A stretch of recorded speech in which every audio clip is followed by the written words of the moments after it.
কর্ণফুলী 3 লঞ্চের অগ্নিকাণ্ডের খবর পাওয়ার সাথে সাথে তাৎক্ষণিকভাবে কর্তৃপক্ষকে অবহিত করে এবং কোস্টগার্ড, নৌ পুলিশ ফাঁড়ি, ফায়ার সার্ভিসকে অবহিত করে চাঁদপুর শাখা থেকে উদ্ধারকারী ইউনিটকেও অ্যাডভান্স পাঠানো হয়। এখানে স্পটে এসে জানতে পারি মাস্টার অগ্নিকাণ্ড ঘটনার সাথে সাথে চরের লঞ্চ ভিড়িয়ে দেয় এবং প্যাসেঞ্জারদের মাইকিং এ সতর্ক করে এবং চরের প্যাসেঞ্জারদের নামানো হয়। আর ইঞ্জিন রুমে যেখানে অগ্নিকাণ্ড ঘটছে সেটা ফায়ার এক্সটিংগুইশার দ্বারা অগ্নি নিয়ন্ত্রণ করতে সক্ষম হয়েছে। বর্তমানে লঞ্চের সমস্ত প্যাসেঞ্জার কর্ণফুলী 4 এবং কর্ণফুলী 11 মাধ্যমে ঢাকায় পাঠানো হয়েছে। লঞ্চের মাস্টার জানিয়েছেন যে ইঞ্জিনগুলো পরীক্ষা করে ইঞ্জিন অল্প কিছুর মধ্যে যদি সচল করতে পারে তাহলে লঞ্চটি আবার ঢাকার উদ্দেশ্যে রওনা করবে। আমরা ইলিশা থেকে যখন ছাড়ার পরে তখন চ্যালেঞ্জারের আগুনটা লাগে তারপর থেকে আগুনটা লাগে, তখন আমরা তো সবাই যার যার ডিউটি মতো আছি।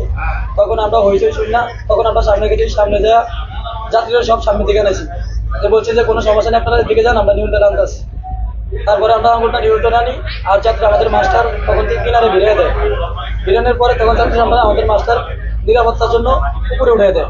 উপরে উঠানোর পরে তারপরে আমাদের অন্য লঞ্চ আসা কর্ণফুলী 4 এবং কর্ণফুলী 11 আসা যাত্রীদেরকে ঢাকা নিয়ে যায়।